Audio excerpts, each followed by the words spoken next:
Salam sejahtera, terima kasih karena bersama dengan saya di Nazilin Unity Channel. Akhirnya, Papa Gomo atau Wan Azri sekali lagi menerima tamparan padu maut daripada Ketua Polis Negara. Ramai yang mengenali Wan Azri ataupun Papa Gomo ini sebagai seorang blogger yang memang celupar dan sembarang saja. Ada yang menggelarkan beliau sebagai blogger tim kosong yang hanya meraih simpati, meraih perhatian dan sebenarnya tidak mempunyai apa-apa. Keberanian beliau hanyalah kerana menabur fitnah dan juga kerana simpati dan perhatian daripada netizen. Tapi yang hairannya ramai juga yang percaya dengan Wan Azri atau Papa Gomo ini. Tetapi tindak tanduknya kadang-kadang melampau dan boleh dianggap bodoh kerana suka-suka saja melanggar arahan, termasuklah arahan ataupun daripada mahkamah. Sehingga beberapa hari yang lepas beliau telah dengan sengaja didakwa oleh Ketua Polis Negara sebagai menghina permohonan maaf dengan sekadar mengejeknya.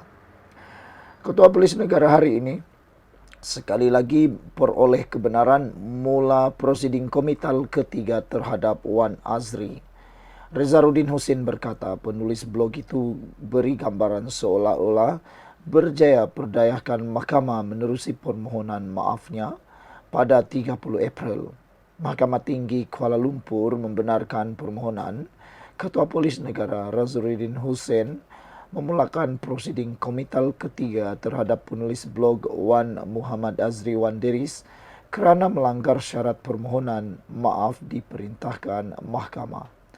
Permohonan itu berhubung kes saman 3 juta ringgit difailkan Rezaruddin selaku pelanatif terhadap defendant Wan Azri atas dakwaan memfitnah yang turut membabitkan Perdana Menteri Anwar Ibrahim.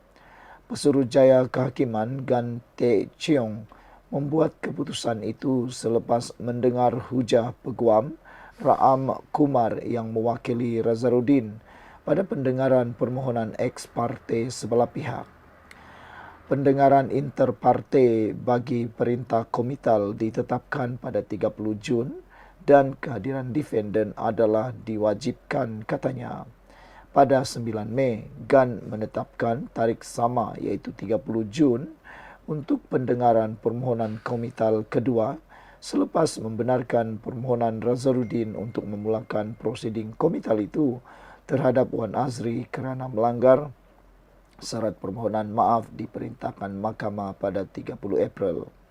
Berdasarkan notis permohonan komital ketiga difailkan di Mahkamah Tinggi semalam, Rezaruddin memohon perintah komital terhadap Wan Azri kerana menghina mahkamah selepas defendant menerbitkan satu video pada 8.30 malam 1 Mei di TikTok Papa Azri dan YouTube Se-Azri. Pelatih mendakwa penerbitan video itu menunjukkan defendant sebenarnya langsung tidak berasa kesal melanggar instruksi mahkamah lapor bernama. Pelatih berkata ia juga memberi gambaran seolah-olah defendant telah berjaya memperdayakan mahkamah untuk menerima permohonan maaf olehnya pada 30 April dan memberi gambaran palsu. Kononnya pelanatif telah memohon dan berniat jahat untuk memasukkan defendant ke penjara Sungai Buloh. Kenyataan yang dikeluarkan defendant dalam video tersebut adalah bertentangan dengan kenyataan bertulis dan lisan permohonan maaf yang telah dipersetujui dan dibaca di hadapan mahkamah pada 30 April seperti dalam perintah komital tersebut. Pada 10 Februari lalu, mahkamah memberi kebenaran kepada Rezaruddin untuk memulakan prosiding komital pertama terhadap Wan Azri kerana didakwa tidak mematuhi perintah instruksi pada 10 Januari dengan membuat hantaran terhadap Rezaruddin di aplikasi YouTube, TikTok, X serta Telegram. Namun pada 30 April, Wan Azri mengemukakan permohonan maaf tanpa syarat pada Rezaruddin kerana melanggar perintah instruksi itu. Instruksi berkenaan melarang Wan Azri atau wakilnya daripada menerbit atau menyiarkan kenyataan fitnah di semua platform media sosial yang ditujukan kepada Rezaruddin sama ada dalam kapasiti rasmi sebagai ketua polis negara maupun secara pribadi. Ini termasuk secara bertulis, lisan, video platform, dan dalam talian atau aplikasi pesanan seperti WhatsApp dan Telegram. Mahkamah turut memerintahkan Wan Azri menalik balik dan memadam video yang dimuat naik. Sekian dulu untuk kali ini. Jangan lupa tinggalkan komen Anda. Salam sejahtera. Terima kasih kerana bersama dengan saya di Nazilin Unity Channel. Akmal Nasir hilang sabar. LRA Bukit Selambau tak siap lagi. Wow. Pastinya ini akan menjadi isu hangat.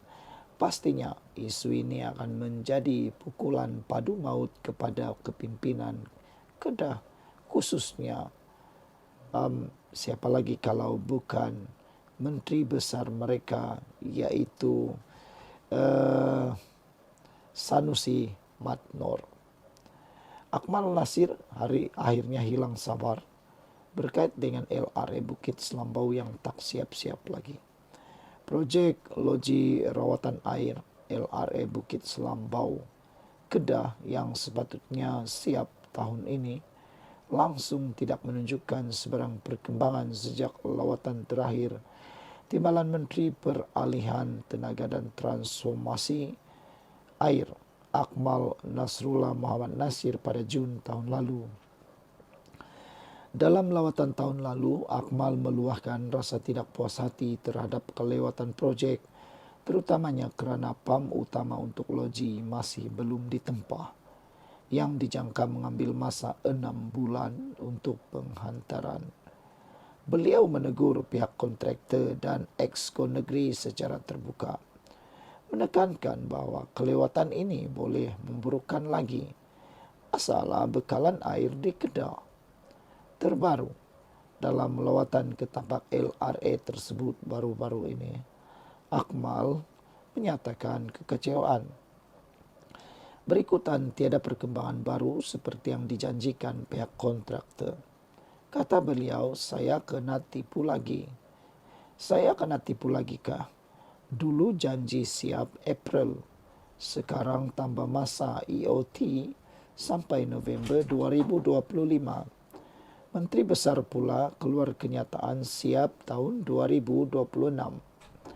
Kata-kata siapa yang nak dipegang ni? Soal beliau. Kita sendiri pun tak yakin bila nak siap sebenarnya.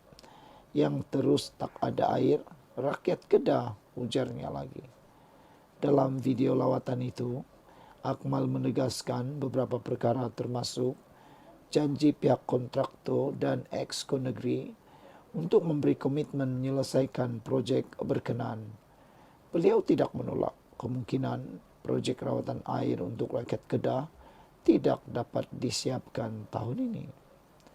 Projek menaik taraf LRA Bukit Selambau sepatutnya siap pada 28 Jun 2024. Namun sehingga pertengahan Jun, kemajuan kerja hanya 23.03% berbanding sasaran 29.83%, menunjukkan kelewatan sebanyak 2.8%.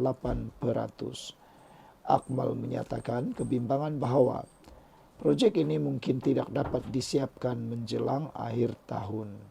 Saudara-saudara sekalian, Akmal Nasir turut menunjukkan tapak LRA Sungai Limau yang mana pernah terbengkalai. Pada 3 Februari tahun 2025, projek rawatan air Sungai Limau Kedah yang sepatutnya siap tahun ini langsung tidak menunjukkan sebarang perkembangan sejak lawatan terakhir yang dilakukan Timbalan Menteri. Awal Januari lepas, Akmal turun padang bagi melihat sendiri perkembangan di tapak projek LRA tersebut yang amat mengecewakannya. Jadi saudara-saudara sekalian, apakah yang akan terjadi kepada Sanusi Madnor kalau pemimpin kerajaan yang melakukan kesalahan?